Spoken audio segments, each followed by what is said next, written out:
I'm glad you're back. I know we freaked out for a second. Hello, everybody. Hello. We see there are lots of you here. This is exciting. So, I would like to know how many of you guys read exciting. Is that me? There's an echo. I don't think it's me. It was me. I turned it off. Okay, cool. So I would love to know how many of you have read Edge Dancer or Warbreaker recently, and how many of you cheated and started Oathbringer, and who is reading the Rhythm of War chapters. So anything that you're reading out of those or Sanderson related, would love to hear that in the chat while I get some announcements out of the way. This is Stormalong 2020. This is a read-along to prepare for Rhythm of War, which is the 4th book in Brandon Sanderson's Stormlight Archives series, and the 4th book is coming out in November, so it's coming up really soon. This live stream is the finale Words of Radiance live stream, which is the 2nd book in the series, and we're going to have some discussion questions tonight. Followed by an open mic time where you can talk about whatever you want. So if you have something long that you want to discuss, maybe save it until then. But really, anything you have to say, we want to hear it. So just let us know in the chat. Just go ahead and chat and have a good time. And that's what we're all here for. So if you want to see our other discussions of The Way of Kings or Words of Radiance, they are linked in the description below, along with our official Stormalong 2020 podcast and all of my co-hosts. Do you guys want to introduce yourselves? Let's start with Pancakes. Well, we're Pancakes. I have read Edge Dancer. Kristen does not, so that's where Pancakes comes from. We are from the channel Seeking Stories, where we do half book reviews, half movie reviews, and we randomly started doing Legos too. That was his idea. Yay! Great idea. Thank you.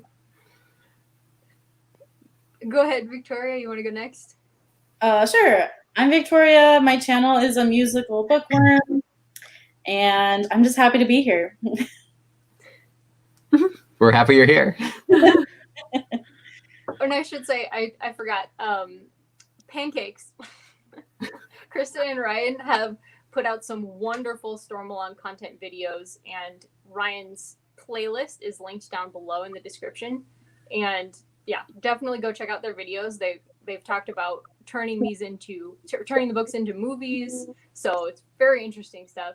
And Victoria has done 2 musical videos now about Kaladin and Syl and Shallan and Pattern, and they're both beautiful, so highly recommended. Oh, thanks. And Victoria is also doing a read-in on her channel soon. Do you want to talk about that? Yes, I would love to have you on Sunday at 1 p.m. my time, which is Pacific Standard Time. So we're going to just hang out for a couple hours, and I know I'm going to be reading Oathbringer. Christy, are you going to be reading Oathbringer? Yes. Okay. And also Leslie from the Nerdy Narrative is going to join us too. So we're going to have a little read-in on Sunday. We hope you come. Fun. And then we also have Michael Nip, who is Team Adolin for some reason.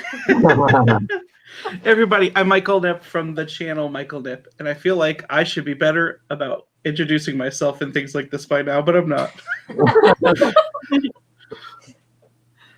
Michael also has a Stormalong 2020 playlist, or Stormlight Archives playlist down below if you want to check it out. He's actually reviewed all 3 books that are out and done some breakdowns of the early chapters in The Way of Kings. So those are really wonderful. And he's talked about Bourneism and Catholicism and interesting stuff. So Michael also has a Discord with a Stormalong 2020 thread if you want to chat with us. We're hanging out there sometimes. So, and there's some really wonderful people. Rich is, I think, here. I saw him earlier. He's often giving us really great quotes in the Discord. So Yeah, that was a lot of announcements, but we're finally through them. So I'm gonna look at what you guys said about what you're reading. Oh no. And we'll just start with a question here. But feel free to talk about whatever you would like I said. So the first discussion question is scenes or anything that gave you all the feels. I don't remember. Well, I think we both made the mistake of finishing Words of Radiance like 2 days after the last live stream. So I got up at 5 o'clock on Saturday morning, like the next 2 days after, just to like power through because it was so good. And I think I finished it the next day. Yeah. So yeah, Kristen totally brought the book to like a family gathering and was like just in the corner reading. Yeah. Well, I'll tell you what gave me the feels. Not because I feel like I called it, but Kaladin getting his shard blade. I mean, that is something that like I feel like Sanderson set it up so well in book one that that was going to happen. And when he finally got it, the moment where he's like bleeding and broken and defending a person he doesn't even want to defend, it was like the perfect ironic scenario for him to finally speak the words and get his shard blade. And it was, I think, I'm not a crier. Like I don't cry in books at all, but I almost did. It's so good. His oaths are so good, and when you realize everything is coming together, it's a very good Sanderlange. Yes, it is. Yeah. Yeah. I liked. Oh, go ahead. No, you go ahead, Victoria. Oh, I was going to change the topic to a different scene, so if you want to talk about that scene, go ahead. I'm sure we'll circle back around to this scene at some point. Okay. Well, my feels scene was Kaladin and Shallan having a heart-to-heart and just realizing that they were like kindred spirits, like they'd both gone through a lot of stuff. They were just like opening up to each other, and it was so cute. Yeah. I ship them, if you can't tell. Well, We're still. Are we gonna get that love triangle? The line where it says like, and she smiled, Stormy smiled anyway or whatever. I was listening to that on audiobook the first time that I listened, and I was in my car and I full on broke, like ugly cried, like almost had to pull over. I'm like, what is this? This is so good. Like I couldn't handle it. Good night. And that was Kristen, you predicted it last stream. You said it was gonna happen. I don't remember saying that, but that's cool. Oh man. Time is irrelevant in 2020. Yeah, right. I guess for me, it's just realizing that like this book had such an epic like climax in every sense of the word. Like Kaladin, Shallan, like even Dalinar, he basically like forces himself to become a Radiant. He's like, no, I'm gonna be one. I don't care. Like, where does the story go from here? Like, and I briefly talked to Michael about it. He's like, you haven't seen anything yet, but I just can't comprehend that. Yes. Yeah, that's too. Kaladin saving Dalinar and then just being like, the skies are mine. Everybody get back. When he's like, well, I think isn't it when he like Zeth thinks that he killed somebody and he's falling out of the sky and he's like, I thought I killed you. He's like, no, the skies are mine. And it's so rare that we actually get to see confident Kaladin that when we finally see confident Kaladin, it's so good every time. Yeah. He finally gets a confident moment. And it's great because it comes right after the moment where like Dalinar basically like shoves his son aside to like protect him, and knowing that he's gonna die theoretically, and just be like, no, this is my last fight. I've got you. I've got it. Yeah. Too many feels moments. Yes. That was almost like foreshadowing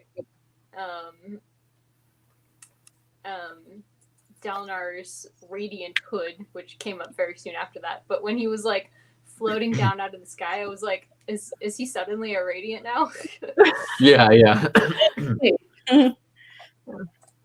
I really give me all the feels but a bit that really, I guess, stuck out to me as, I don't know, as really significant was when Kaladin finally came to his own conclusion about why he needed to protect Elhokar. Like his whole thought, reasoning process that led him to that was like, I don't know, for me it felt really important for his character to find, like, and it was one of those things where I was like, I know he has to get there, but I didn't know how he was going to get there. And I really liked how he ended up there. And it was like, yes, finally. So yeah, I liked that part a lot. I felt really bad for Elhokar because he was just like, can you teach me how to be a good leader? And I was like, I know. I was like, poor guy. Yeah. Well, you feel so bad for him when you find out that like his wife is like destroying the kingdom back in wherever they live. What's the name of their? Kholinar. Yeah, that place. Yeah. Which makes me wonder, like, we have at the very beginning of the book, the prologue, where Jasnah is contemplating having the queen assassinated. And I thought that was going to play some sort of like major plot point, and it really didn't. Like, she never really came up again until the end. So it makes me wonder, was that the reason why? But probably not, because at that point she wasn't like over the kingdom or anything like that. So I'm still wondering what was Jasnah's beef with the queen back when Gavilar was still alive. Mm-hmm. Or I guess it wasn't the queen then. She would have been the queen. Yeah. Whoever. Yeah. The daughter-in-law. Yeah.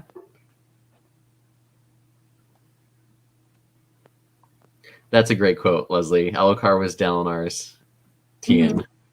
Yes. Yeah, that moment of realization. Yeah, that was a great one. Yeah. Calvin's learning. Mm-hmm. Yeah. Brian, did you say that you finished Warbreaker? No, I am getting close to the halfway point. So my plan is to finish Warbreaker this weekend and then start Oathbringer on Monday. Okay. Everybody is doing that quote at the end of Zeth's storyline. The hello, would you like to destroy some evil today? Yeah. That was the moment that I was waiting for Leslie to get to since we started reading these books, because she's been wearing that t-shirt that has Zeth and Nightblood on it for months. And I'm like, nobody tell her, nobody tell her, nobody tell her. And she got to it, and in Discord, she just started flipping out. She's like, what is going on? That's my favorite thing. Oh, man. I hope you don't mind, Leslie. I actually screenshotted your reaction to your Discord reaction. Leslie said, I just finished. Oh my gosh. Jasnah freaking Cullen, you sneaky, sneaky, clever wench. I am so happy. Yes. So good. That was a great reaction, Leslie. Yeah. Yes. And I'm sorry, I didn't let the whole world know. Yeah, if it's in our Discord, it's basically public. Oh, yeah. Yeah, that's like a teaser. Like, go check out Leslie's Discord. Yeah. Leslie has a great Discord, guys. Go check it out. We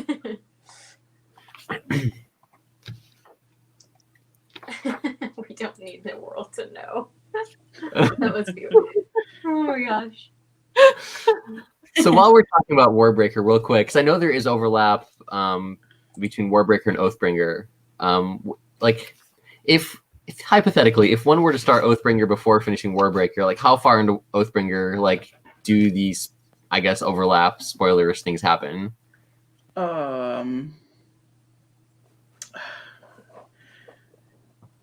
It's weird because Oathbringer, I feel like Rich would probably answer this question best. Yeah, part 2 or 3, because it the amount that it matters is very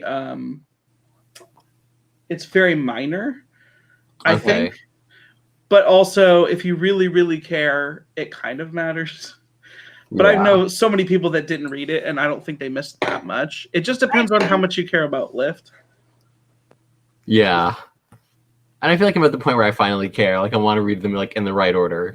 So it sounds like, based on what everyone's saying, that if you like read the first few chapters, the first like part of Oathbringer while finishing Warbreaker, you should be fine.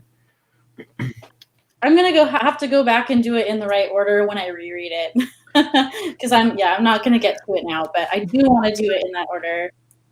Well, everyone's There's saying plenty that of there's time for going to be like crossovers starting the Rhythm of War, and I'm like, still have several Mistborn books to finish and Elantris. Like, can I squeeze all this in before November 17th? So my TBR I posted is probably going to be out the window. You mean your WBR? Yeah. Or your TBQST?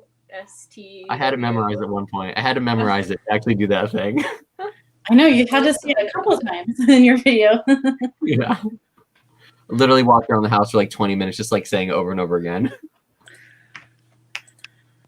Favorites. I feel like most people probably already shared their favorites, but if you haven't shared your favorites yet, go for it. Yeah.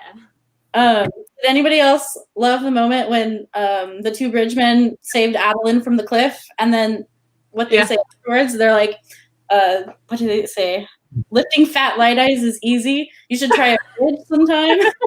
Yeah. I just love that those two guys kept showing up around like they like he turned around and like, oh, it's you guys again. Like they kept being useful. Like he would turn around and they were there. I mean, they're a freaking honor guard at that point. It's their job. I know. I thought it was awesome. I agree. I wish we knew more about, and I know this would like just make the books even longer, but I wish we knew more about like more of the bridgemen other than just like the main ones. Read and find out in Oathbringer. There's a lot of extra bridge time. That's why it's 120 chapters. Yeah, reading a novel during the battle. I loved that too. Oh, I love yes. Safario and Paloma. Totally in So character. great. Yeah. And that's the great thing about Sanderson. He just take these characters that most other writers just turn into like totally two-dimensional, and it just makes them like just so much fun to see the nuances. Mm-hmm. We're all Team Sabarial though, right? Oh yeah. He's pretty good. He's hilarious. Yeah. Favorite veterans. Elokar at Lopin's house, or the Lopin. Yeah, that was great. Speaking of Lopin too, I like when he tells Kaladin like Kaladin should buy Scylla a plant or a hat or something. He's like, you should buy her something nice. Yeah. Is it the he should make her a cake or something? Yeah, you should buy her a nice hat or a plant. Okay, so favorite moment might be when Lopin starts to regrow his arm. Oh yeah, I was looking for it. What is it he says? It was hilarious. You guys, I have got growing to do. He like yells for someone. He yells out something. It was just really funny. Yeah. Yeah. Yeah, that was hilarious. I still say, if Lopin dies, guys, I'm done. I'm done. Yeah. I'm kidding, but yeah. Oh, this is you have to put their poker faces. Yeah, Lopin says, everybody, give Lopin your scores. I have glowing that needs to be done. That's what he says. I have glowing. I thought that was hilarious. Come here, I need to stick you to something. So many great. One of my favorite moments was in the chasms because Elliot Brooks did the rap battle between Kaladin and Shallan, and I totally thought Kaladin won. But like rereading that section, that was my favorite section when I first read the book like a couple years ago. And rereading that section, it was so fun to follow their battle, their argument, I guess. Yeah. It was so great. Yeah, it was great. Yeah. And I highly recommend the rap battle. That's great. Yes. Please watch Elliot's rap battle. I might have. I might be linked on one. I'm just honestly impressed that like we talked about that like Thursday night live stream, and I think she had the video up by like Saturday or Sunday. Like to be able to like write that rap, record it, edit it, and get it uploaded in like 2 days was incredible. It's really good. Yeah. Really? I think that's a joke. That's a joke, right? It's a good joke. Not a good joke. Okay, I was gonna believe you. I was ready to believe it. I was like, "What? Yes." He refers to himself as the Lopin in that scene. Yeah, that kind of threw me off. I was like, why is there a definite article here? I'm confused. Oh no, he's the Lopin. Yeah. Oh yeah, I should say the rap battle is on Elliot Brooks' channel, and I I will link it down below in the description if I haven't already. It's very fun. There has only been a little bit of references to the most shocking moment for me, which was the Sadius scene. Oh, It completely took me out of left field, and I was like, oh no, that's so bad. Yeah. Oh, Right? but Michael, I remember reading that scene, and when Sadie says, I'm just gonna go do the whole, I'm gonna go kind of connive and do politicking again. I'm like, you've got to be freaking kidding me! Like, no, dude, like, not again. My same reaction. Like, he clearly felt the same way. Yeah. Nope, that's not. I was like, I can't believe he's gonna be the villain for the next book again. Like, I it's gonna be know. all him. And then I was like, oh no! Like, it starts, and you're like, no, surely this is gonna happen. And it's just, oh no, that wasn't good. That wasn't good, was it? That's the thing. If Words of Radiance ever gets like a big screen adaptation, that's gonna be like an audience suck their breath in, like moment. Oh man. I think Adolin was as surprised as the rest of us. Yeah, I think so. Yeah. Yeah, I don't think it was premeditated. I think it was just, I'm going to deal with this now and kill you. Yeah. Oh, So it's man. secondary, right? Yes, that's called secondary. Rich's comment is so true. Oh man. Better man. Oh my Really gosh. Although I'm really interested in seeing, presuming that we get some of Sadius's background along with Dalinar's background, Oathbringer, I'm really excited to see, hopefully, some of Sadius's journey. I'll be really disappointed if we don't get that. Without looking at Michael and Christy's faces. I'm just laughing at how little sympathy people have for Sadius in the chat, but I agree. I know. Yeah. They're all like, yeah. I was happy that happened. Although I do wonder if it's going to have bad consequences for Dalinar in the future. Yeah. Like, I'm thinking it's going to bite Adolin in the butt, because it's going to probably create problems for Dalinar. Like the other high princes, they're going to like rise up against Dalinar maybe and be like, oh, you killed Sadius. I don't know. I'm thinking there's going to be something there. But it's okay because Renarin is now a Radiant, so he can totally defend his brother now. Yes, that's true. Well. Renarin is so interesting. I'm still trying to figure out what he can see. So I'm thinking he can see the future. Can Renarin see the future? What he said, I think. Is it? Back when they were trying to like open up the portal, he kind of made some sort of blubbering comment about like seeing the future.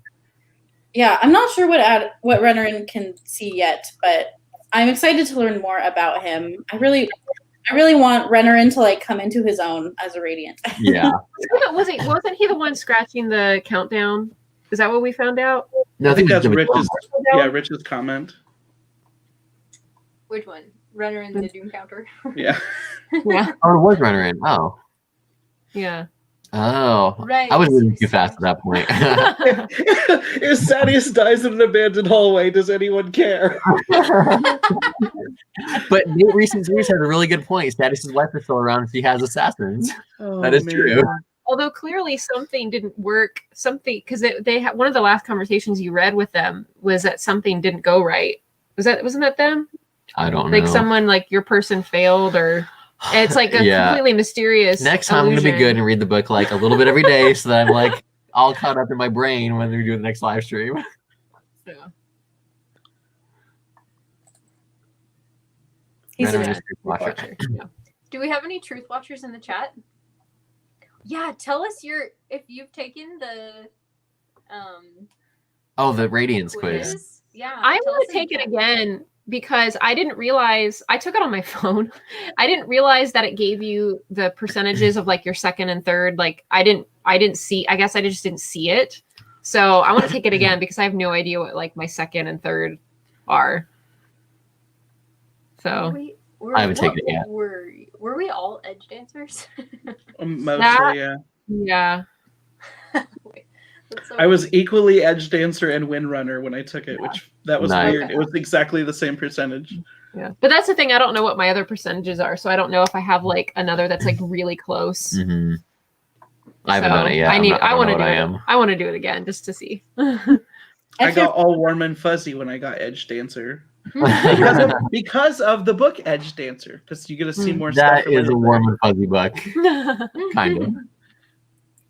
If you're looking for the quiz, you can just Google it and it should come up. Like, take Knight's Radiant quiz or something. Mm-hmm. Is it on Brandon's website?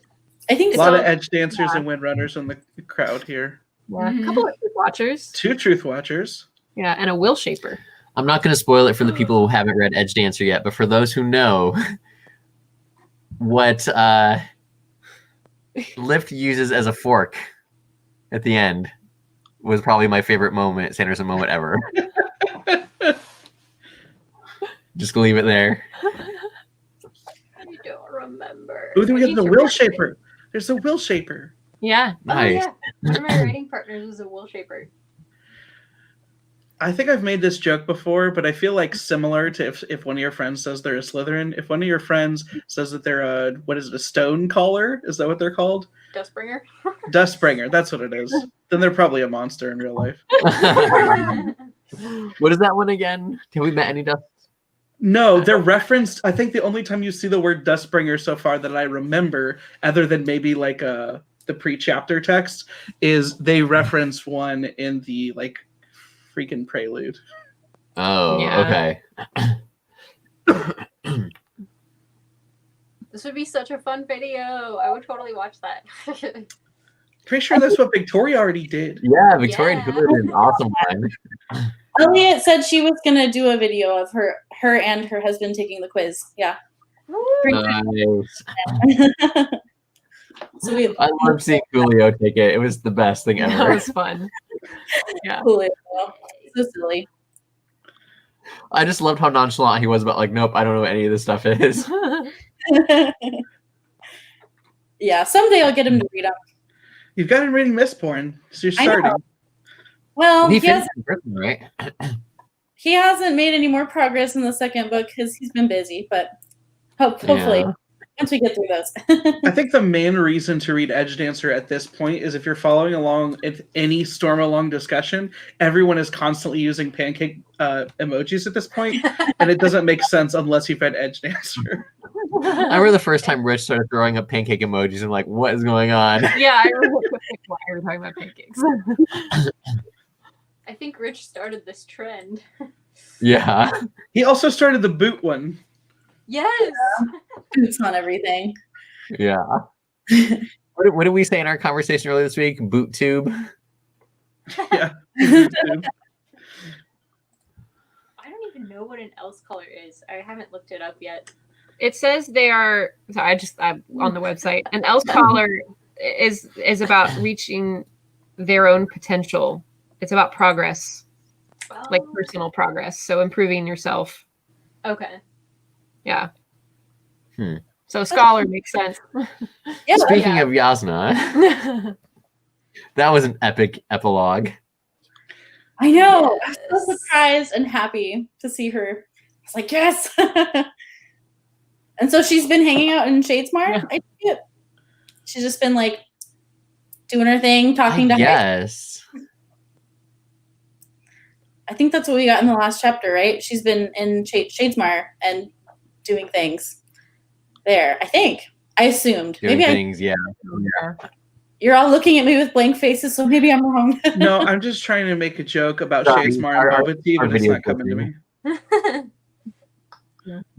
I just love that she has a whole conversation with Witch. Yeah. Like, I just love how he keeps popping up at random places because I like that I love him. So the question So the question now is, of course, how did she do it? Like, did she like just leave her body? Yeah, I don't know. Or that. Or did she bring herself back? Yeah. Who is looking forward to learning more about Shadesmar? Wait, I'll raise my hand too, actually. I'll do it. Yeah. Oh, does that mean we don't learn that much in Oathbringer then? Oh, no, we do. I'm just down for more. Shaladlin. Shaladlin. No, she should be with Kaladin. I agree. Yeah, I'm gonna have to agree with that one too. They just have more in common. I felt like they had the heart to heart, like, and I don't know if Shallan and Adolin have yet. Like, they're just in one of Elliot's videos, she pointed out that they seem to be all about how cute they are. And it's like, I'm sure they're cute, but are they?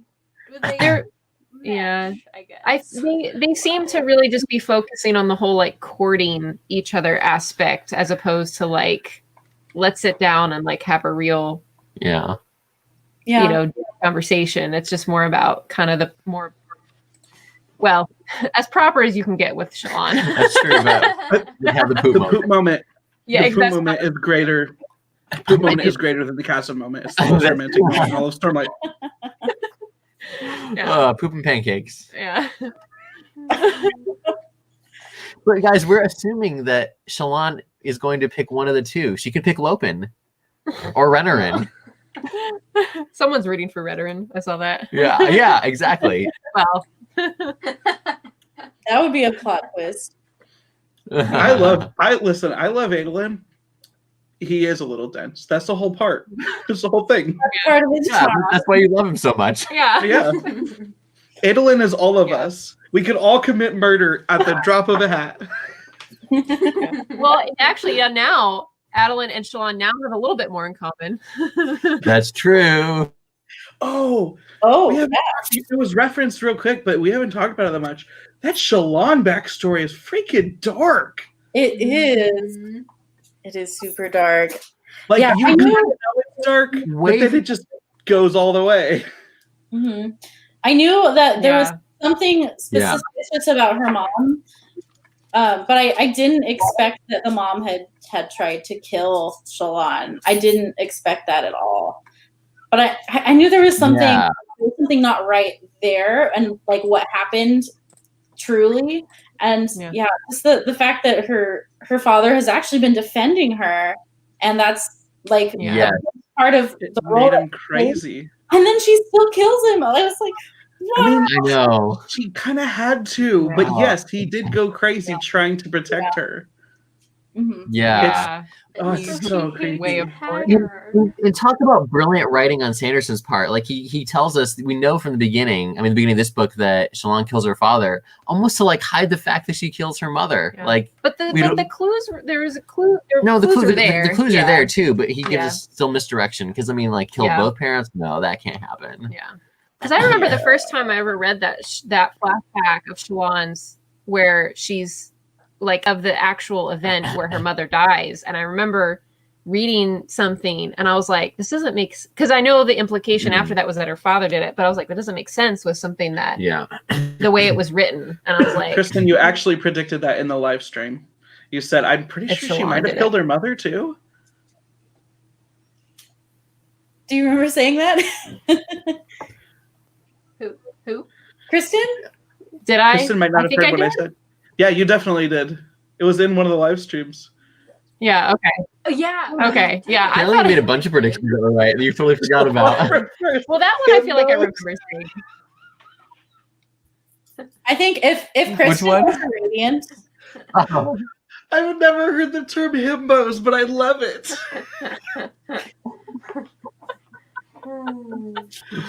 Nice. I'm sorry. You guys were talking about the really dark part, and then I saw that comment. Sorry. I think if Kristen was a Radiant, Kristen would be a Radiant that could see the future. Kristen would be. Oh yeah. Kristen was a Radiant. Kristen could. Okay. Has seeing all of the Shallan backstory and understanding just freaking how messed up Shallan is, do you guys feel any more sympathy for Non-Balat? Yes. Oh yeah, absolutely. Like he is kind of a monster. Like when you read that chapter and he's pulling little crab's legs off, because that's really dark. But also, dang dude, he's a survivor. Yeah. Yeah. They're all Yeah. survivors, really. Yeah. It's interesting how they all deal with it, how they all deal with their trauma in a different way, and we see that with each sibling. I thought that was an interesting thing for us to get to see the whole family. Yeah. Like one of them gambles, one of them is kind of violent, so Yeah.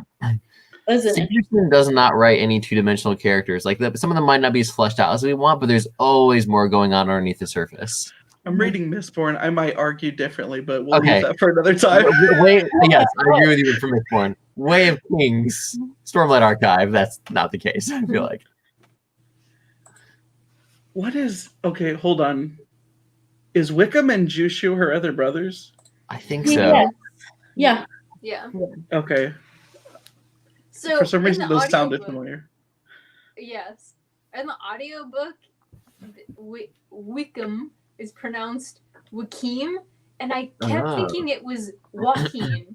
And so I could not figure out who that was for the longest time. And I was searching for it in the book. Like, who is this person? I think next chat we should all just find out what all the real pronunciation is for every single characters. We'll have our minds blown. We've Yeah. been pronouncing it the whole time. There's probably a booktube video to be made pulling clips of all the different YouTubers saying the different characters' names differently and then comparing it to the audiobook and then just be like, I don't freaking know. Well, if you go to the very first Stormlight Archive video, I totally said Shallan and Jasnah and all these things. That's true.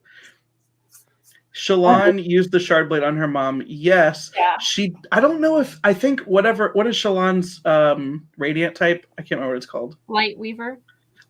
I think that there's something differently where she has to say the truths or whatever to get different powers instead of saying ideals. Yeah. Right. Yeah.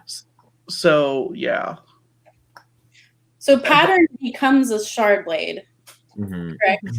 So Pattern has that ability, and she was maybe conscious of Pattern when she was a kid, but not really. And so he just came and saved I think she her. has extreme versions of like repressed memories. Yeah. And like as she confronts her memories, she's like re-unlocking powers that I think she might have technically unlocked before. But it's like super dark. Yeah. Oh, we even saw Wit visit Shallan in a certain scene. That part is so good. When she was a kid, and he visits her, and he's like, well, just wait, like, you're gonna see what you can do, but you don't know yet. Yeah. I think we talked about this in the last live stream, but when the moment where Shallan gives Wit a hug and he's totally like thrown off guard is so funny. That was great. Because you never see Wit off guard like that. And that was great. Ooh. Well, yeah, Pattern's the best side character. Yes.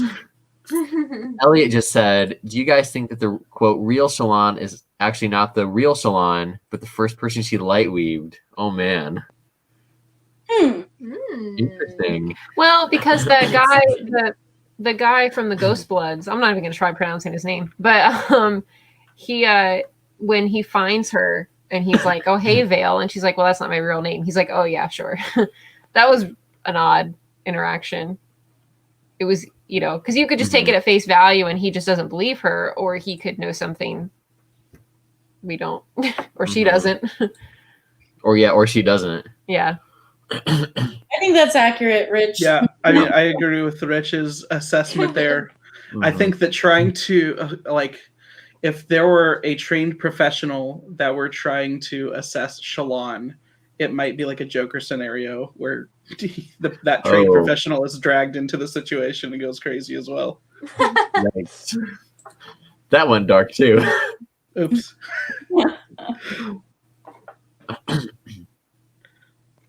Who is the real? Will the real Shallan please stand up?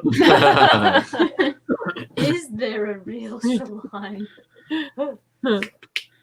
Hey, Elliot, get on that next rap battle. I need like a real Slim Shady cover or parody with real Shallan. The real Shallan.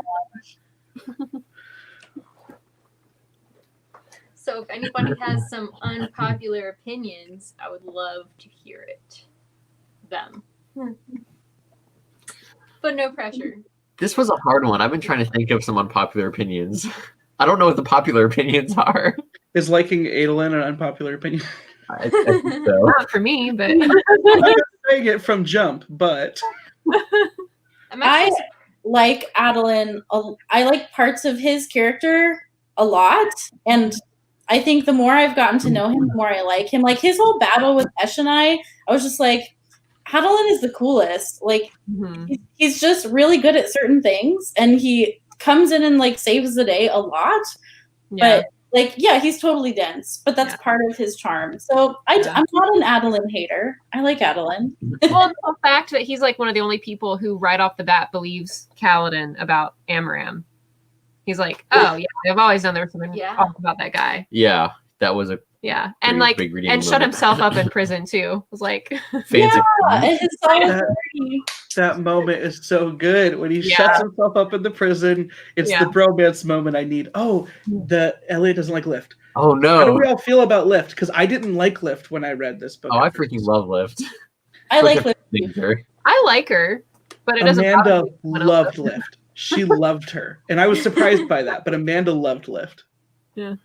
I just love her little like attitude. I'm going to prepare to be awesome. There's Mr. Just reads. I hate that she uses the word awesome. It's jarring. It is kind of weird. Yeah, I can see that. Yeah, I can. Ramsey.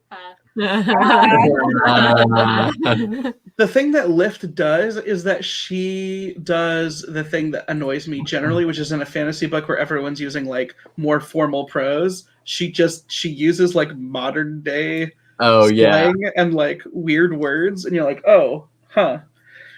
And it is jarring, but I think it's nice in the small doses that we get her in. Like, it's a lot to front end for that interlude, because that interlude is really long for no reason. 40 pages.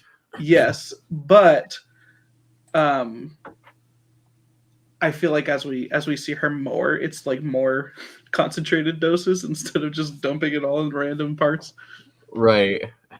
I liked Lift and Wendell together, and their banter was really entertaining, I thought. Because when Wendell's just like, what are you doing to me? Like, yeah. Yes. Well, Victoria, just wait till you read Edge Dancer. It's a good foil relationship. Edge Dancer. I am an Edge Dancer too, so I am also one with Lift. So maybe that's why. You said you did read Edge Dancer? No, I said I am an Edge Dancer. Oh, Edge Dancer. Yeah. Yeah, it was a long interlude. There we go. Hashtag Moash did nothing wrong. Do you want to talk about Moash? Oh. I'm curious to see where Moash's character is going to go next. How do you guys feel about Moash? I think he's doing the wrong thing, but he is so it is so easy to empathize with him. Oh yeah. So easy to understand where he's coming from. Yeah. And while we see that Elokar is trying and sucks, but he's trying, while he's sucking, so many bad things are happening, and Moash is 100% eating all of that, and he has ate all of that. Mm-hmm. And so it's like, I understand why you are the way that you are. Yeah. But I think you're wrong. Yeah. It's one of those things where once you've been hurt by someone, like you get blinded in a way, and you have to really, really try hard to think that there could be another perspective, or there could be another way to think of things. And if you're not willing to consider those possibilities, then that's the route you go down. But it's the hard part, because like, it's not that he's just jaded from like a one-time event. Like, Elokar did a lot of things and kind of still continues to do bad things for the kingdom. Like, Moash isn't wrong. Yeah. He's just trying to what he would try to do of killing the king would turn out so much worse. He's trying to fix it the wrong way. Yes. Yeah. Yes. He is right. Like, it's very bad. Yeah. He's just misguided. Yeah. Mm-hmm. He falls in with the wrong crowd. Yeah, but he's a shard bearer now, so it's going to be interesting to see how he plays into the potential politics of the next bit, if any.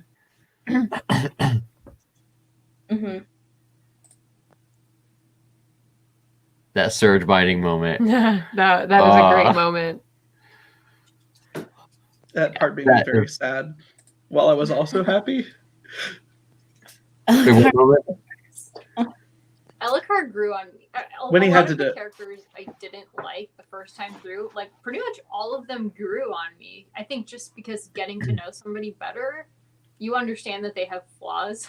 And so many of them do feel like real people, which is a testament to Sanderson's craft. Mm-hmm. Ellicard feels like so real, just like Adolin feels so real to me. Yeah.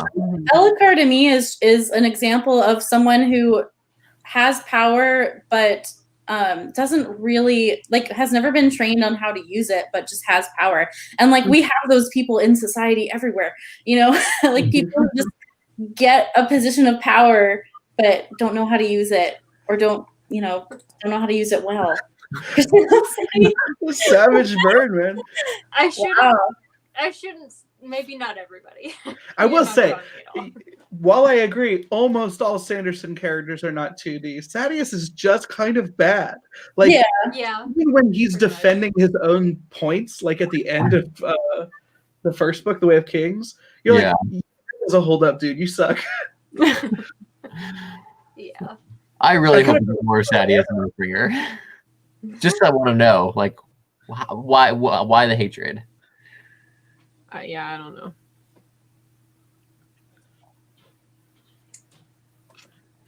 Okay. Well, if you have more unpopular opinions, feel free to share them. We would love to hear them. And let's do theories and predictions, because everybody seems to love that. It's my favorite. Yeah, this is the time where we don't look at Christy and Michael.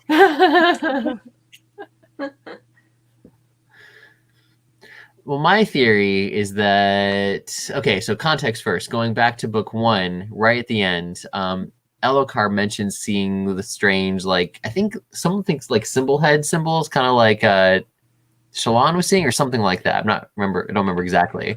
I think Ellicard might be joining the ranks of the Radiant at some point. Oh, yeah. I could see that. Maybe that's how he'll be redeemed a little bit as a character. Maybe he'll be able to be effective instead of an ineffective king. Maybe being a Radiant will help him to be more effective. Maybe. Possibly. I still wouldn't be surprised if he either gets killed or steps down and Dalinar takes the throne. Yeah. Mm-hmm. I could see him, especially after his conversation with Kaladin, being more, at least thinking more about the idea of, should I not be in this position? Like, and maybe, I don't know, considering stepping down, Mm-hmm.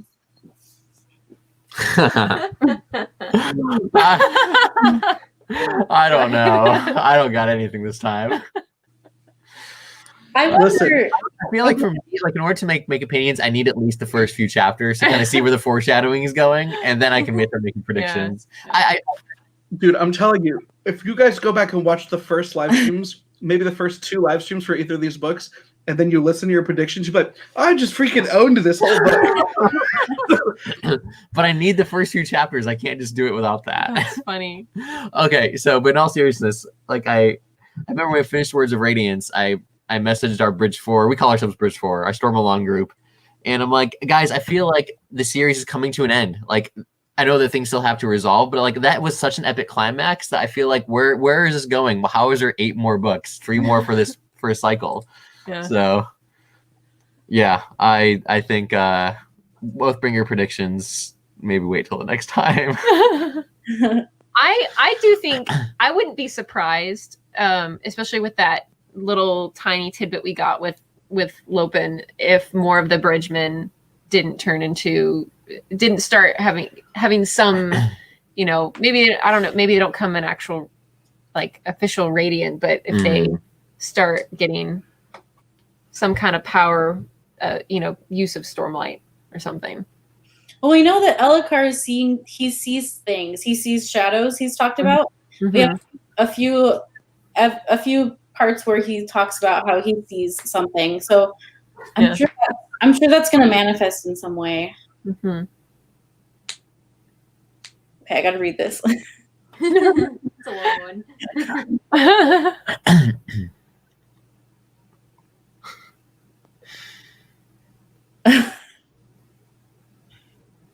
I like it. I will say I'm still convinced that that missing band of Parshendi that were rounded up but then escaped are going to show up again somewhere. Like, I don't know. I mean, I could be wrong, but just like, I don't know. I felt like that was too significant for it not to show up again.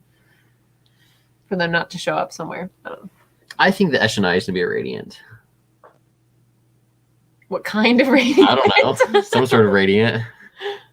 Is going to be a Radiant or? Yeah. I don't know. Good Radiant. I don't know if there's, well, I guess there are bad Radiant. Some sort of Radiant. Maybe. Zeth too. I mean, he's kind of risen from the dead, and now, like, what's his face has given him the sword. So I think there's going to be some really interesting scenarios where, like, Dalinar, Eshonai, and Zeth kind of have to, like, team up and radiate it out against the world. That would be interesting.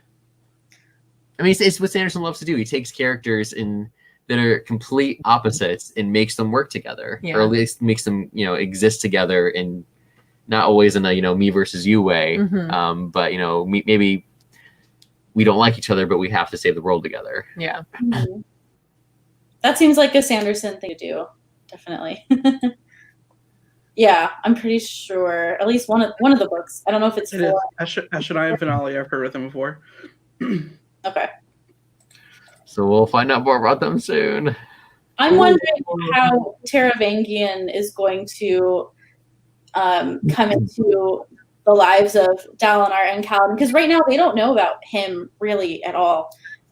Like those two storylines haven't come together. So right. I mean, they know who he is, but they don't know who he is. So I'm hoping in Oathbringer that will start to interweave a little bit more, because I know Taravangian is going to be super important. I assume. That's my prediction. I feel like he has to be. Yeah, I think he's going to get more power. Well, isn't he like now the king of was it Yakaved? Yes. Or however you pronounce it. That's so I remember the day I finished Words of Radiance, I told Kristen, like, we finally found out why Taravangian is doing what he's doing. And I'm like, there's no way anyone could guess that. I feel like that's such a Sanderson. Oh yeah. Answer. That whole, he's kind of stupid some of the time and genius some of the time, and he had like the best day ever. And like, how does Sanderson think these things up? I just don't know. It's also like, go ahead. I was just gonna say that Taravangian is just a plot line that I feel like he doesn't foreshadow at all. Like the twist in the first book and the stuff in the second book. Like he does a lot of foreshadowing and teasing and hinting, but Taravangian's just out there, man. Yeah. That just came out of the blue. And I think Taravangian would agree with you on that. So from what I understand about Taravangian, he made a deal with the Night Watcher, and that's why he's dumb some days and smart some days, because he made a deal with the Night Watcher to learn what the capacity, or to have the capacity to save the world. Is that what I understand about Taravangian? Is that correct? I think so. It sounds right. Yeah. Okay. I'm still a little bit confused about that whole thing. I think I just got it too fast. No worries. But I mean that sounds what's the word I'm looking for? Viable? That sounds accurate? Yeah. All of those. The diagram is so interesting. And it's this like massive document that a lot of people know about, which I found interesting. Yeah. A lot of people know about the diagram and are following it. Yeah.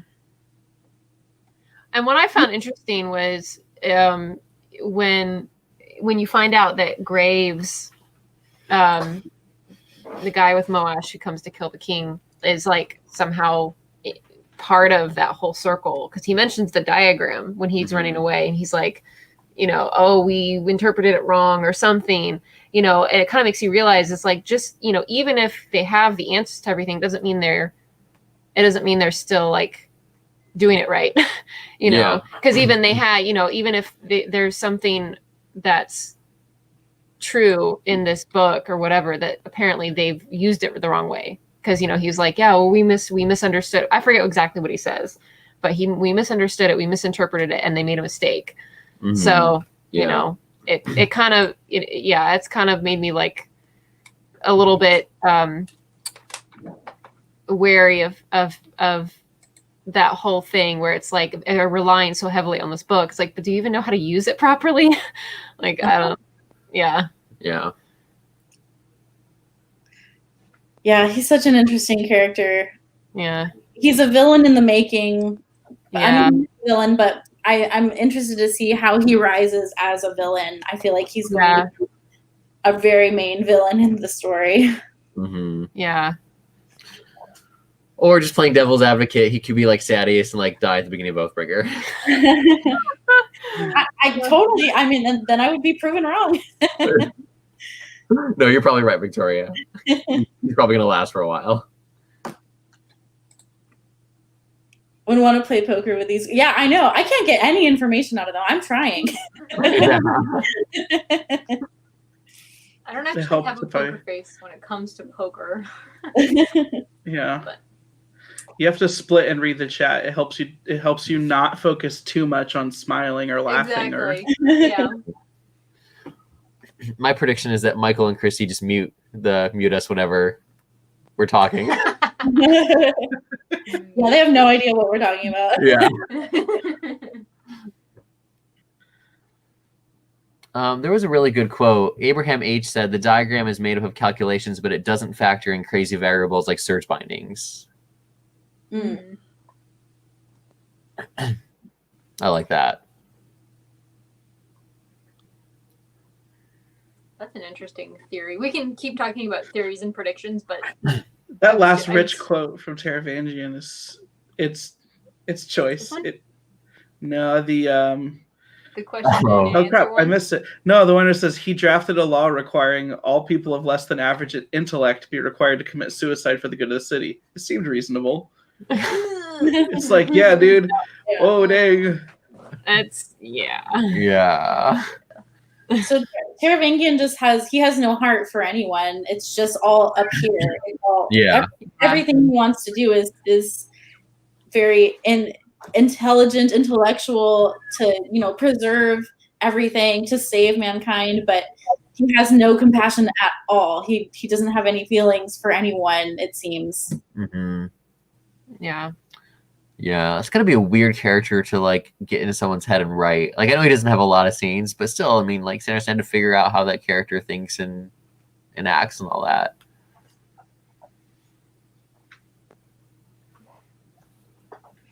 Oh, Angela knows things about quantum. Oh, that's right. Yeah. Interesting. Oh, that makes sense. Yeah. That's a good one, Angela. Yeah. Angela has a great series, The Science Behind the Magic, on her channel, and she talks about stuff like this, and it's mind-blowing. Yeah. Recommended. It just always intrigues me how many times you get a villain who, or you end, maybe not, because I know Taravangian isn't, I guess to some people he is already maybe considered a villain, but someone who is not the hero of your story. But how many stories have that person who is always constantly trying to save the world by killing a bunch of people? Yeah. And it's like, but it never, it's like, of course, the biggest one in recent media is Thanos from Marvel. Oh, yeah. That's a great comparison. Like, and I still remember I found it so interesting in that he was like, I thought this would be a good thing for your world, but it wasn't, like, because we didn't accomplish what we set out to do. Like we didn't, like, because the people didn't, he figured, oh, it would be great, it would bring prosperity and all of that, but we just kind of all, theoretically in that story, all the humans just kind of like, they didn't get over it for 5 years. So, but it's like, interesting how many characters are written that try to do that, but it's like, it never works. That's no one ever wants that. Yeah. So also for people that are doing a little bit of trying to like maybe defend Taravangian's methods in this book, don't forget that at the end of the first book, you realize he was just draining people of blood so they would speak words in their death throes. Yeah. Like he was just basically killing people to hear what they said as they died, and that's pretty messed up. Yeah. Yeah, I would say so. Yeah. He's just like, oh, these people can disappear. Nobody will care about them. Yeah. That's there's some definite moral problems with that. Yeah. Yes. I would say. But we all know that Sanderson likes to play with morality. Mm-hmm. Yeah. Yes, I think that's really interesting. He has representatives from like almost any moral position you could take on any issue, which is just I don't know any authors that do that the way he does. I just love it. Yeah. That's why we love him. Yeah, it's like a literary quality, except he does it in prose that is understandable. Yes. It's not just, classical literary fiction or anything. It's for the common. I like his dumb side. I like his dumb side too. Yeah, his dumb side is great. And a lot of classical literature started as literature for everybody. Everybody. That's just a good point. So we'll see. One day, Sanderson will be taught in schools. Oh, can you imagine someday? Like, I can't read Sanderson. That writing is just too hard to understand. Oh no! Don't say that'd be weird. Then we know society is really broken. Yes. I'd rather watch the TV show. I think we're already there. I mean, I'm sure the TV show will be awesome, but you gotta read the story. It better be. So for some reason, this is very random, and I'm apologizing in advance.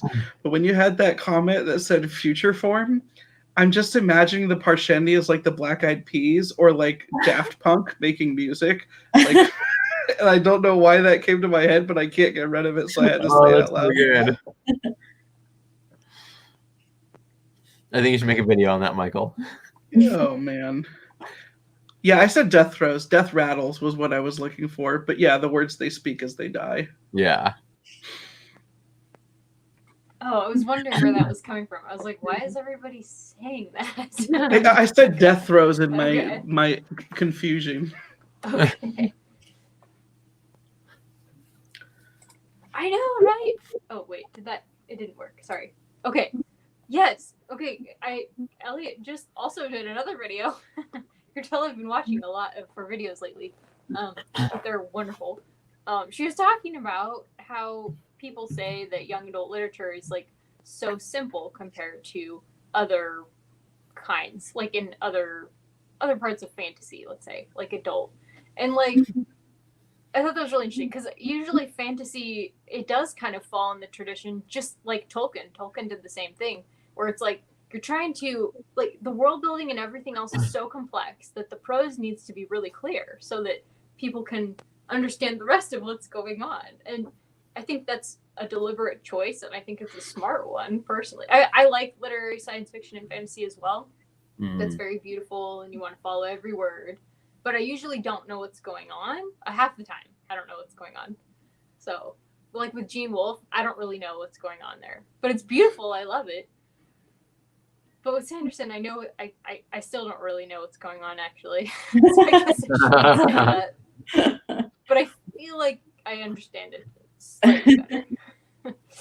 Well, I think you mentioned this like one of the very first times we talked, Christy, and I think you mentioned something about Sanderson talking about his writing style and how he kind of wants to make it more like a clear window so that people can kind of enter it and really enjoy the characters in the story without having to get hung up on how the words work or anything like that. Right. Some writers go for stained glass window prose. Yes, that was it. Sanderson goes for clear glass window prose. Yeah. As I read more, I'm realizing that where it's like some people will complain that he reuses a lot of the same phrases a lot of the time, which I'm seeing more now during a reread or during reading Mistborn. But like it is that exactly what he said he was trying to do and exactly what you guys said. His prose is pretty straightforward. There's not a lot of frills. I think there's a lot of awesome quotes, but it's more like when a character says something awesome that's supposed to be awesome, that specific sentence is really good, and all of the descriptive sentences around it kind of just, they're not amazing, they're not awful, you just don't notice them, which is fine for the story because there's 1,000 pages of world building we got to go through. But yeah, Sanderson just wants you to kind of go along for the ride. I do love the way he describes his setting some of the time, but not like the way he describes it. It's more like what he describes. I keep, when he was describing the battle with Zeth and Kaladin in the air, and he was describing the plateau when it was rising. It was like, what did he? I don't even remember exactly. Probably Rich has a quote for us, but I thought that was beautiful. That whole section was amazing, and I was so into it. And you guys know how I feel about action scenes, but I was riveted. Yeah. So I feel Sanderson writes action very well. I was gonna say I don't love reading action a lot of the time, but with Sanderson, I almost never have a problem. I'm always riveted. Yeah. The only action scene of Sanderson's that I could not follow was actually the very, very first one, the prologue of Wave Kings. Yes. I was like, what's it called? When we first meet Seth. And he's doing his whole the first part of the first half of his bit where I think it's when he's charging down through the hallways, and first starts all of his crazy stuff. I couldn't follow that, but for some reason that was the only one. All the other ones have been really easy for me to visualize what's going on. That makes sense because we are very disoriented in the beginning, just figuring out where we are, who are these people, that makes sense. Yeah. Mm-hmm. Ivor says that Sanderson has said that he's still working on his prose. His strength is in his plots and outlining. Mm-hmm. Which I think that is just more than clear. I don't think anyone would really argue that. Yeah. It's just interesting to see a writer actually someone who's as popular and as successful as him saying, I'm still working on such and such. I feel like you don't really get that from a lot. It's something as open and honest from a lot of big writers. Well, and having that kind of awareness too. Yeah, awareness too.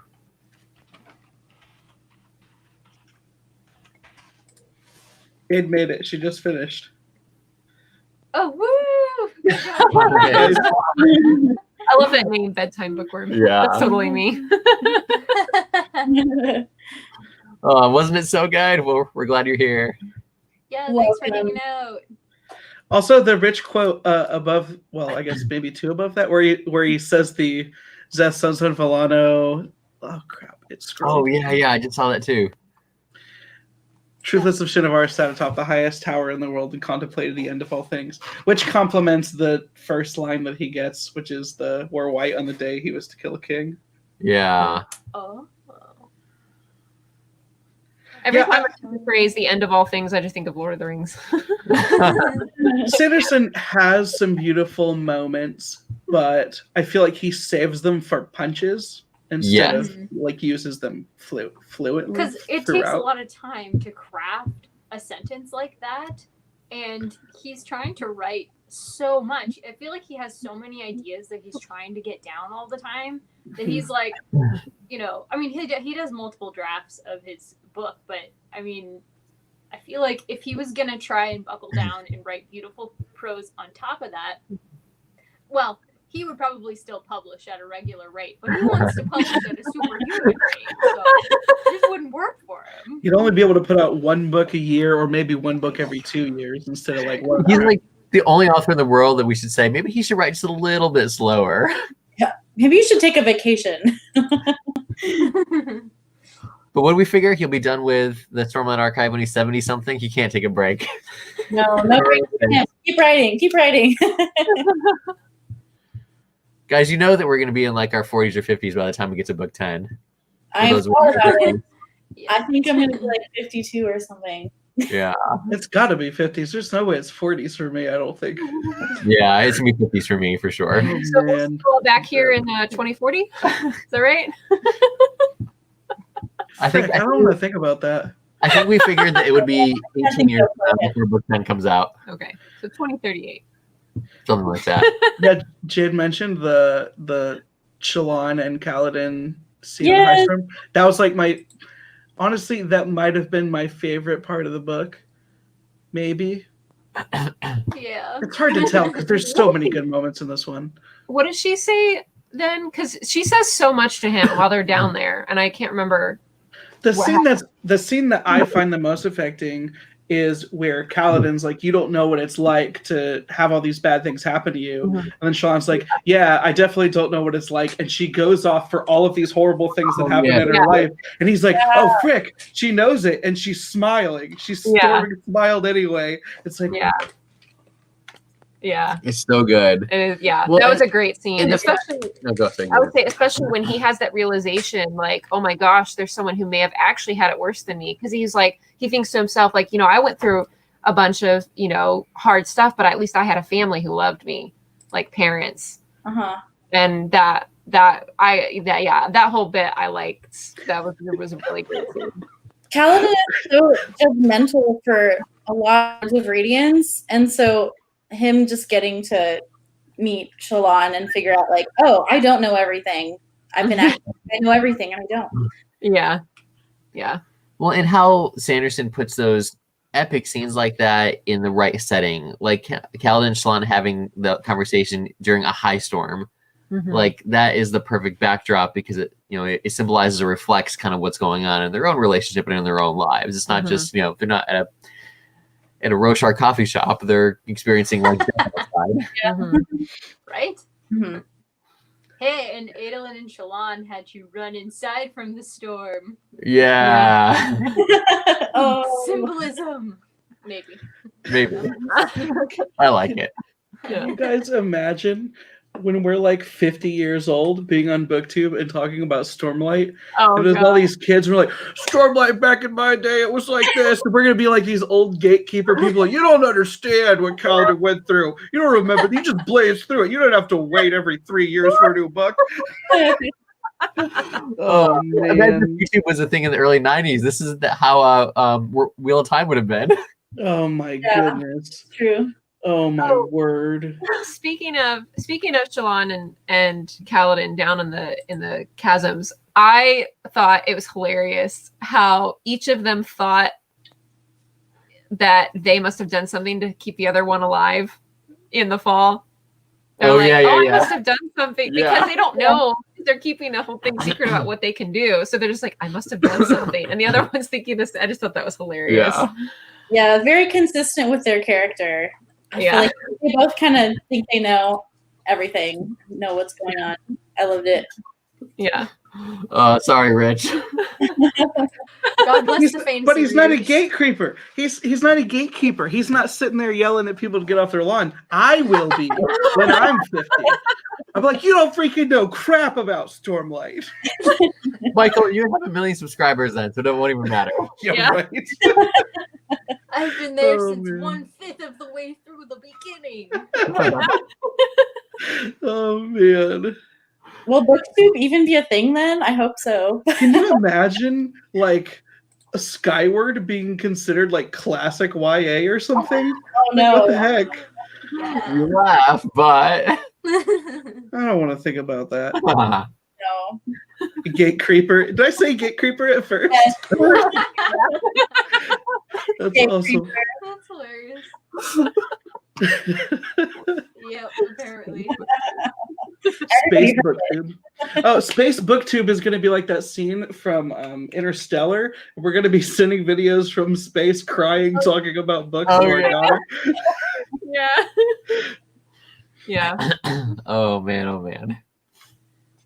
Oh man, I just love our chat. You guys are so amazing. Yes.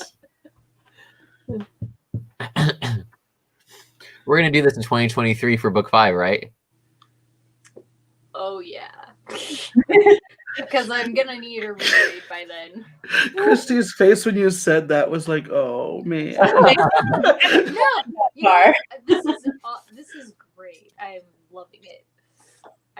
It's now that we've got it going, it's much less work than it was in the beginning. You really do all the work, Christy. Totally, 100% props to you. Yeah. 100% of the work. We just read and show up. Yep. Basically. I don't even read. We just know why I'm here. I do enough research to hopefully not spoil anything for the section we're in, and that's it. When we get to the last live stream for Oathbringer, we're going to be so relieved. Oh, man. Anybody who's read those cheater chapters are going to be real sad. They can't talk about it. Oh, you guys. Oh, Hearts for Christy. Oh, guys. You're so sweet. Bond Smith, yes. Hey, Q and TG are here. They did a very funny rap review of Mistborn that you guys should go watch. It's very funny. I haven't even heard their channel before. I need definitely to look that up. They're relatively new, I think, and that review was posted this week. They are reading Oathbringer, so they're super right. I mean, they're just ahead of us, I think. So Nice. they're excited, and also their Mistborn review is funny. Yes, All of their content is hilarious. Yeah, their most recent video, I think, was a wrap up of romance books, and it made me laugh. Nice. Definitely gonna check you guys out after this.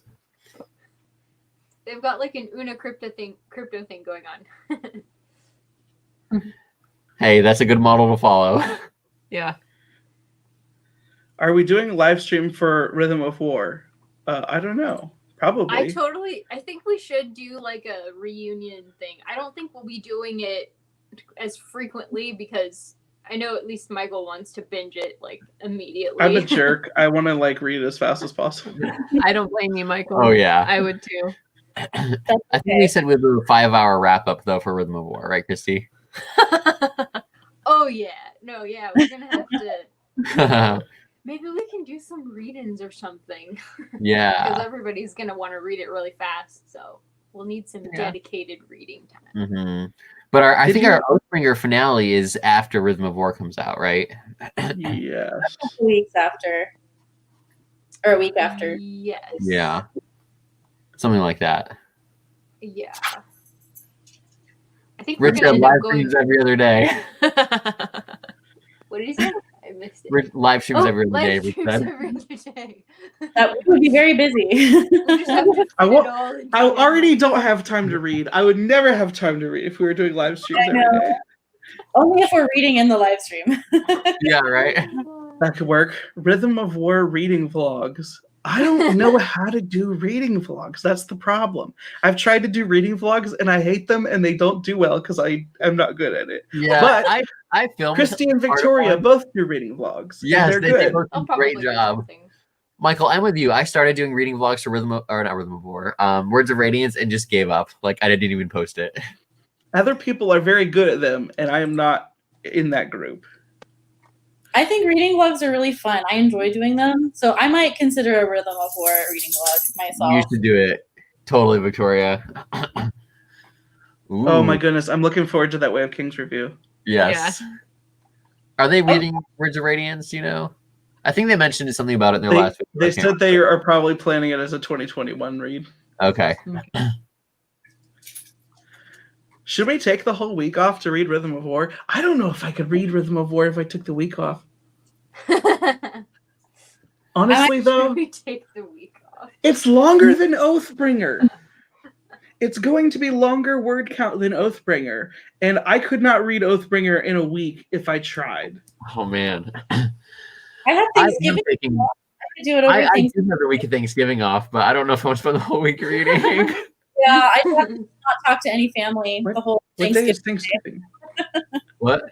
What day is Thanksgiving? It's 26. Yeah, so you basically have So we have a week before Thanksgiving to read it? Yep. You have. I think we actually have a live stream on the 19th. So we have a live stream of Oathbringer the 2 days after Rhythm of War comes out. I I believe. should tell you guys. Correct me if I'm wrong, Christy. I'll check it's the- gonna be a crazy November. What the heck? Oh, I know. My TBR for October is already destroyed. I wonder if how many times I have to beg to get an arc just so I could start it like November 1st even. Just I don't have to get it that early. Group readings. Okay. How do we do that? You beg and plead. It's like that scene from the Shawshank Redemption. If you like send the same letter 1,000 times, eventually it'll just cave to you. The squeaky wheel gets the grease or the arc. Yeah, right.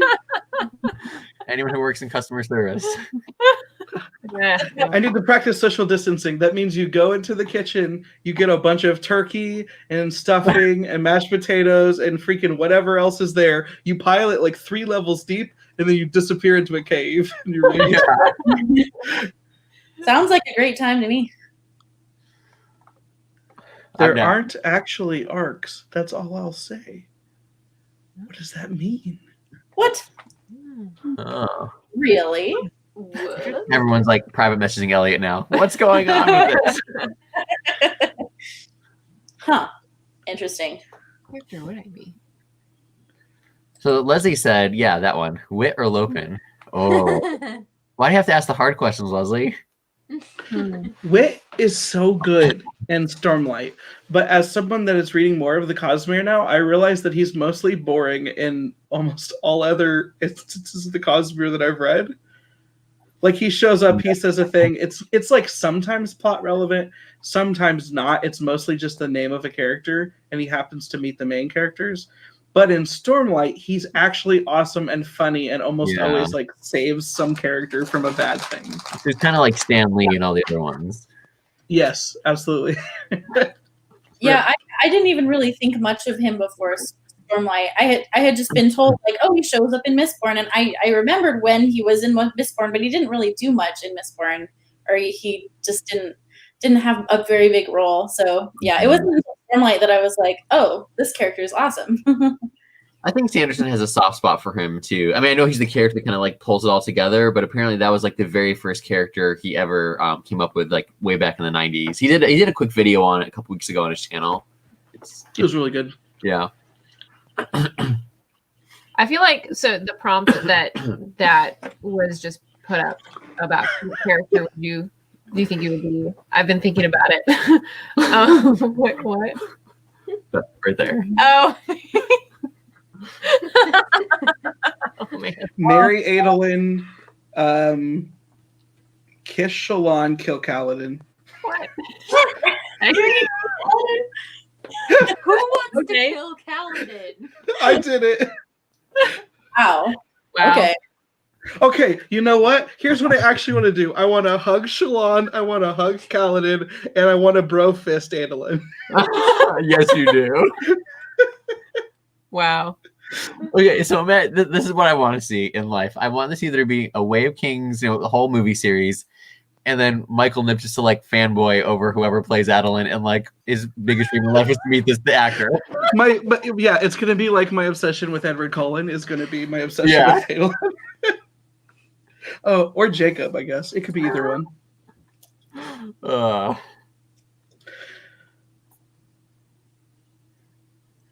I just like Wit's stories. Every time we see Wit, he has an entertaining story. So I enjoy seeing what kind of like symbolic, metaphoric story he's bringing. Lopin's just fun. Yeah. Yeah. I don't think anyone said Mary Shallan because they know that noise is freaking sketch as crap. No, I wouldn't trust her. That's some serious baggage. Yeah. I'm with Jade on this one. That's my order too. I'm going back to Leslie's question. I think Lopin, like, he's just so much fun. Yeah. I was thinking about that. Like, what character would I like? I guess I was thinking like, what character do I most identify with? And it's hard. Mostly because there's so many, like, guys, but thinking through like how all of them behave, I actually think I probably identify with Shallan the most because she's so, I mean, obviously for extreme reasons that she does this, but she's so concerned with like keeping the peace and doing whatever is necessary to just make everyone happy. And that's totally me, you know, like avoiding the conflict, just, you know, like, okay, sure, I'll do that. Like, Yeah. you know. Like I just had a sad thought. Yeah. If Heath Ledger were still alive, he would be a great Adeline. Huh. I think he came from like A Knight's Tale. Yeah. I think he would be a good wit. Yeah. I still think Paul Bettany from A Knight's Tale. If Chris Evans was Adolin, then he could play both Adolin and Captain America, and he would be even better. Oh yeah. Nobody has picked Bridgman to be yet. No one's picked who? Bridgman to be. I guess I don't really know enough about them to. I'm the worst mixture of Kaladin and Teft. That's me in real life. I'm like a grumpy old man and also like super sad and depressed.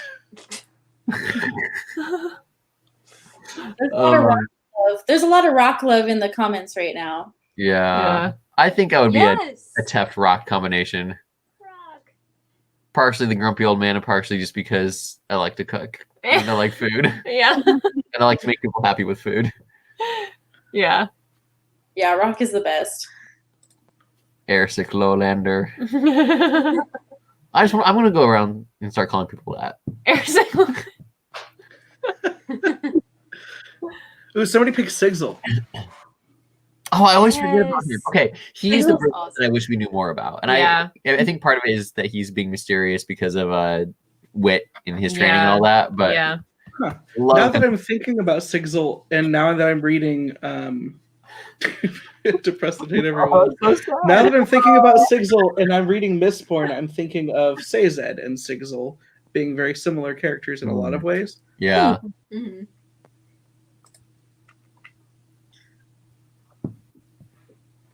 I think I'm with you, Kristen. I think out of all the characters, I see more of myself in Shallan, just because Shallan has a lot of different facets to her that we've seen. So, like, I think I can find some of her qualities that I identify with. So, Shallan's been my favorite character in this series so far. In the in like the first parts of all of Ryan's Way of Kings videos, he talked about how Shallan was the like relatable character that you related to. And I think that the nice thing about her character now is obviously she is like next level crazy in a lot of ways. But what she does represent, which is what Victoria just said, is all of us are more complicated than we may seem at the surface or than like the stereotypes that people give us. And so we all see different versions of ourselves. Like obviously, like I sometimes think of myself as someone that tries to break things down in a smart way. I also make the dumb jokes on these streams. Also, like, I do these things, and I think about all of these things, and Shallan is just the manifestation of all of those things coming out in very unhealthy and very separated ways. But I think we can all still identify with that aspect of we are all lots of different facets, and we want to be seen as more than something extremely basic. But she just handles it in a different way. But I think it does keep that relatability, even though she's like not so low-key crazy. Yeah. Like, I feel like, and I'm saying this in all seriousness, I feel like that could be a video in and of itself. Like that is just a fantastic point on how these characters are and how we relate to them as audiences. Sure. No pressure, of course. Someone should do an Enneagram on all the characters. Oh. I feel like that probably had to have been done, right? Probably. Or Myers-Briggs. Yeah. Yeah, or Any that. one of those two, or both. Yeah. What are you most excited to talk about? That we haven't talked about already? Oh, I'm man. most excited for me to not have to hold my tongue around y'all people. No, right? Good night, we're close. Come on. I should just say open mic. If you're not excited about it, that's okay too. If whatever you want to talk about. I'm gonna edit it. I'm not excited about this ending in a couple months. Oh, I know. Oh, what are we gonna do when it's over? I'll never read books with any of you again. That's for sure. We're done. Forget you guys. What is this nonsense? I know you briefly mentioned this near the beginning, but I still just in an extremely humorous way cannot get over the fact that Dalinar literally forced a radiant hood. He's like, fine, you don't get a shard blade, you can be a radiant. He's like, okay. He's like, no, you're giving it to me. I'm gonna here are the words. He's like, okay. We saw in this book, and I was glad he got that moment at the end, but I'm really looking forward to having more Dalinar because we just didn't get him very much in this book. Yes, I know. Yeah. Hey, So Christy, a whole bunch of Mistborn Along suggestions for next year. Mistborn. Who's gonna devour Rhythm? I would be so down. I want to reread them. Miss Along would be really fun. If we did a miss along, it would be exactly like this, where I just finished them, and then we'd start a read along, and we're like, I'm not reading them again, but I will talk you're about only them. two. There's still time to stop. Oh man, I can't stop because people are telling me that it's important for the Rhythm of War now. They're like, hey, there's Mistborn stuff in Rhythm of War. You should pay attention. I'm like, frick. Well, and that's why I'm so frustrated because like I hate doing TBR berries. I finally did one, and I like have committed to it. I'm thinking about trashing the whole thing and just doing Warbreaker, Elantris, and Mistborn for the rest of it. Nice. I don't know. I've read the first Mistborn, haven't read the second two or the second series. Jade said a Wheel of Time one. Are you planning on doing a Wheel of Time like reread? I think you said that, right? Are you going to do a read along? Who? Jade from Bedtime Bookworm. Ooh. I think Mike Book Reviews might have said that too. I haven't read Era 2. I think Mist Along would be cool to do both Era 1 and Era 2 because I haven't read Era 2. Yeah. Are the Era 2 books a lot shorter? Yeah. Well, they're faster. Yeah. Okay. They're not a ton shorter. Slightly. A Wheel of Time read along would be fun, but it would take so long. Oh goodness. How long would it take? I feel like we could do one of those a month though, so it would only take a year and a sum. Oh man. Could we really? Do Could a we Wheel of read Time one in of a those month. month? The longest one, I feel like, I don't know how long the longest one is. I don't know. They're like Mistborn length instead of Stormlight length. Rich is gonna hate me, but I'm still halfway through Wheel of Time 2 years later, or for the first book, The Eye of the World. I'm struggling to get into it, and I've heard that it gets better. I mean, I like the Wheel of Time books that I've read, but they have more caveats than my like unabashed Stormlight obsession. Right. It I've just only read the first one so far, and I need to reread the first one because I don't remember anything. It just scares me that everyone says there's like a slog in the middle that's several books long, and I don't want to like go through a slog of several books.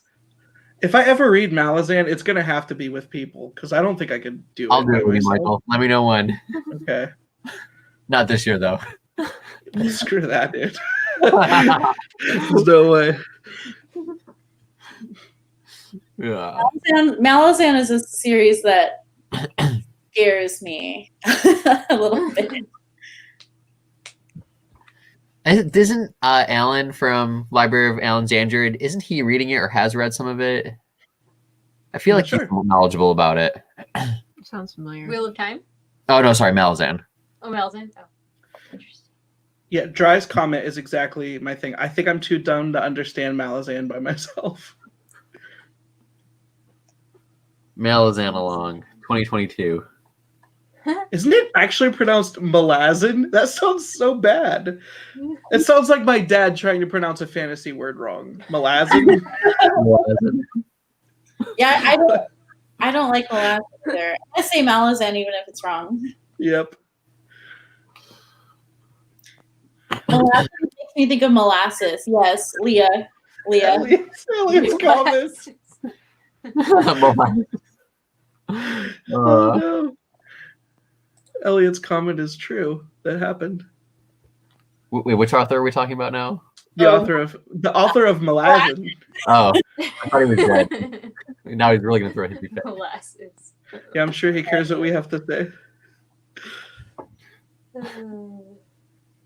That is something that's kind of nice, is that like we're just out here and I feel like nobody cares what we say. I know. Oh, I Radar. know. Yeah, I've had to be really careful not to talk about another book, just because I do like the author. I just don't want to be super mean about his recent book that came out a couple weeks ago.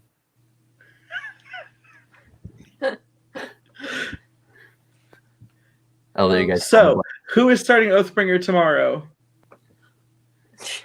I'm finishing. Maybe. I'm going to do Warbreaker over the weekend and do Oathbringer starting Monday. Amanda started it already. Boy. I might reread Oathbringer because, guys, I read it in freaking like 3 months ago, 4 months ago. It wasn't that long ago. And I still don't remember it.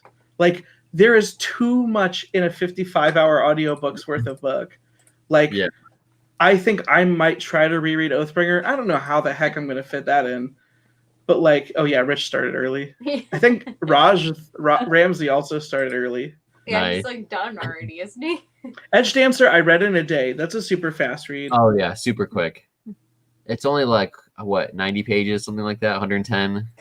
I can't remember. No, it's longer than that. I think it's like an 8-hour audiobook, whatever that would equate Edge to. Dancer? Yeah. Really? I said that, but I could be wrong. I don't know. I'll be wrong. I feel like 8 hours is short for Sanderson. I mean, it might be one of his shortest works that's not a short story. I might start Oathbringer on Sunday when we do the read-in. I might start it then. Yeah. Open. 250 That sounds like a pages. good idea. Wow, I think It's I six could and a half do it. hours. It's 6.5 hours, so that checks. Yeah. I think I had Miss Richards Reads. I think I have the taller version of it where it's just less pages. I feel like that's a good point, Elliot, because I've seen that before where an author will make a comment about something like that and the fan suffers. Mm-hmm. Well, I think she's saying that the fans would bully someone. Oh, the reviewers. I mean, the reviewers. Basically, you either have like the author saying something and then the fans like attack the reviewer, which usually the reviewer is going to be a lot smaller than the author in the cases that I think this would mostly happen. But I think anytime there's a massive power imbalance, it's going to create, unless like people are very explicit, it's going to, and even if they are explicit, it's going to create some kind of, massive like, dogpiling. Mm-hmm. Yeah. I was thinking of like the Sarah Dessen thing that happened. And it was like, oh, I think she tried to hide the name or something, but people still found out. Yeah, I think that's the one I'm thinking of as well. Yeah. And that's the hard thing because it's so easy for us as an audience to kind of bash the things we don't like. But I think we forget a lot that it takes a lot of time and effort to write a book and to get it published, and years of agony to get it done. And even if the book isn't quite to the standard of another book we like, the author did pour their heart and soul into it, and like we have to respect that. Yeah, I think there is. Yeah, I think there's a little bit of that, but I don't know. Like, I feel like authors should be able to speak. I think we talked about this on Discord a little bit. Authors should be able to speak more freely about it, but I think that they need to be very careful not to dogpile on people that are small. Like, I feel like if like an author is writing a story and a bunch of people are criticizing that same aspect, they should feel free to come out and be like, this is something that people talk about. Especially if it's like a widespread criticism. This is something people talk about. This is what I tried to do. It didn't work. It did work. Here's whatever. I think that's completely fine. And like, I feel like there are appropriate ways for authors to talk about disagreements that they may have with the way that their books are being received. I feel like it just needs to be, and this is what readers report. This is what we're all kind of referencing is the Daniel Green video. Like, I feel like it's just one of those things where there are probably ways to do it that are smart, but I feel like whoever's larger in the situation, most of the time it's going to be the author of a massive series being larger than a set of reviewers that are reviewing it. They just need to be smart in how they address it.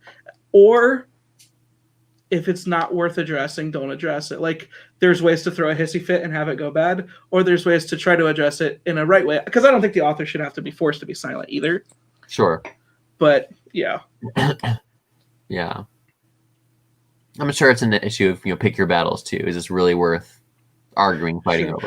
And Jade's Bedtime Bookworm starts the thing that I say, which is basically, even if the author comes out and says, this is how I was trying to do it in the book, it shouldn't really change the perspective of the people that read the book, because the book should speak for itself. Mhm. I think the author should feel free to talk about, why they did the things they did. It's kind of the reviewer's job to not necessarily have to care. They could care. It's up to them. Like, everybody reviews books differently and cares about books for different reasons. Yeah. But yeah, I feel like also if somebody just wants to read the book and not listen to 10 author interviews, they'd be like, the book didn't do this very well, and that's how I felt, and it doesn't really matter because that's how they felt. Yeah. I think when communication goes wrong, it's got to be the fault of the communicator almost always. Yeah, the author Not is going to be the one to blame a lot of the times for that kind of book thing. Yeah, because if you need an author interview to explain why a book is better, then the book wasn't doing a good job. Yeah.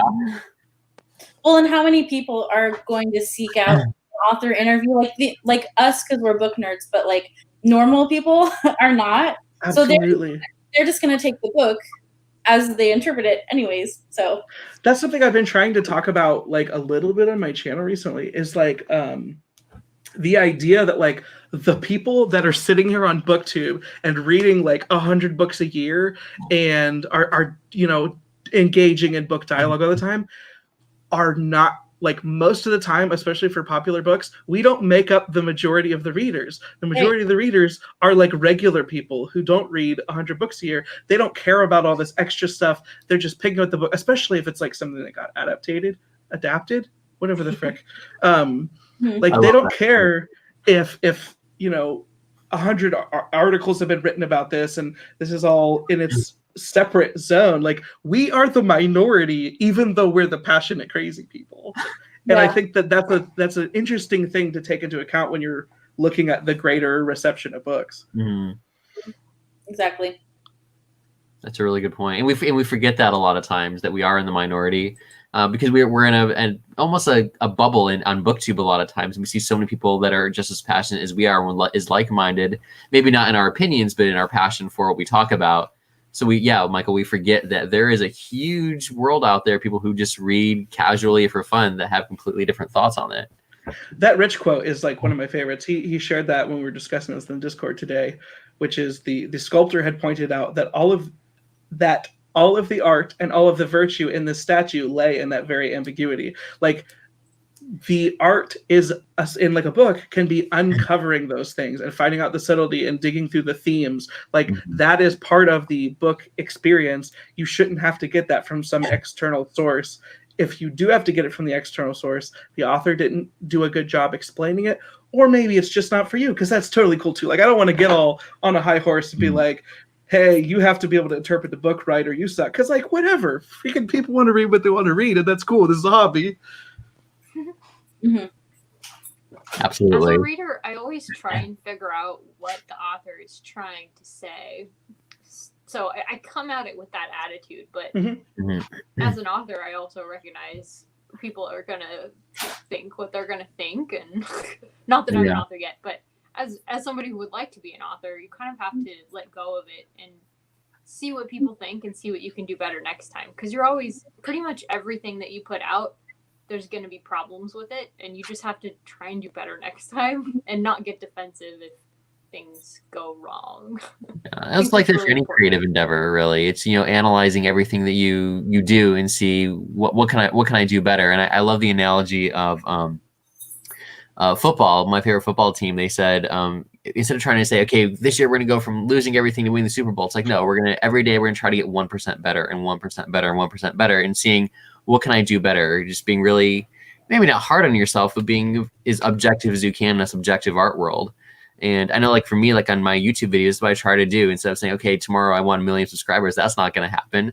So what is one thing I can do better in the next video? Do I set up the camera different? Do I try my intro a different way? And writers have to do the same thing. What am I lacking? What can I do to make this just a slightly bit better today than it was yesterday? Mm-hmm. Musicians do it too. What was that? Sorry. I said musicians do it too. Yeah. Any craft, right? Any craft that you want to hone. Mm-hmm. I think if creators and consumers are all just a little bit more humble, everything would go fine. In my opinion. Yes, all of us use a lot more humility. Well, we got off on a bit of a bunny trail. Totally. I apologize for any of that distraction. That was my fault. I'm sorry. Good, Michael. Wow, guys. So Words of Radiance. Yeah, so Words of Radiance. I know last time for the finale show we went long, so I'm justifying it that way. The finale shows have been the best. Yeah, they're so fun. There's no more fear. Well, there's still some fear of spoilers, but there's less fear of spoilers for the finale shows. So I'm gonna give you guys the schedule real quick, and also it's down in the description below. So if you ever need to check the schedule, it's also linked in the announcements in the Facebook group. So you can always check it in those two places. All of the live streams have the schedule in the description. And oh, we have more things that we want to talk about. Okay. Yes, Jade, I am hyped. I'm hyped. Jasnah's okay. She's back. Yes. We're gonna see her again. I hope. I think. Yeah, we will. Yeah. There's a difference between the hardcover and the paperback? 2 people have said that. Oh, what's this? I read the ebook, so I guess I don't know. If you guys know, can you tell me? I read the hardback. What difference? Are they talking about this book or are they talking about Elantris?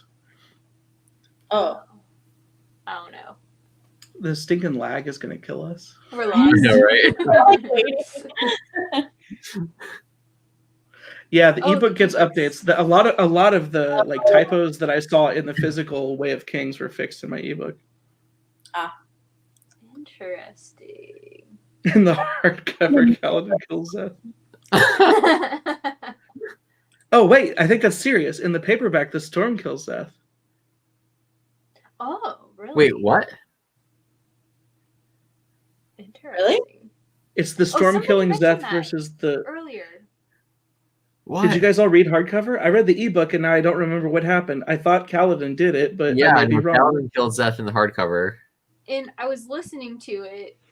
Oh, so that's what happened. You were reading the hardcover, Ryan, and he killed Zeth. So yeah.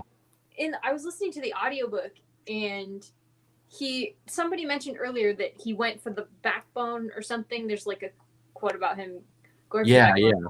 But like at that moment in the audiobook, he doesn't kill him. He stabs his wrist instead out of pity or something. He doesn't really know why.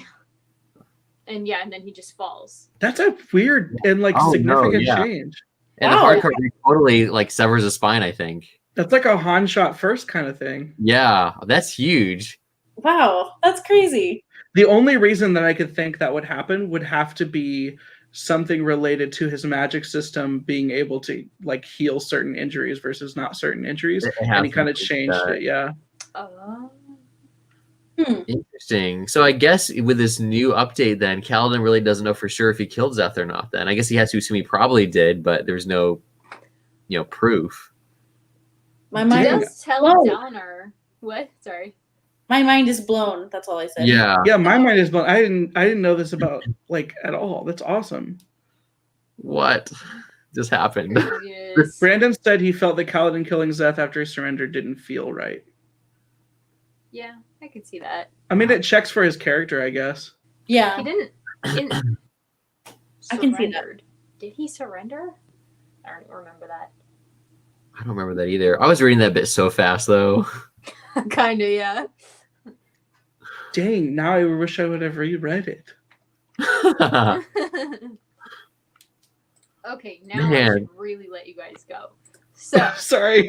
No, not your fault. Mind blown right at the end.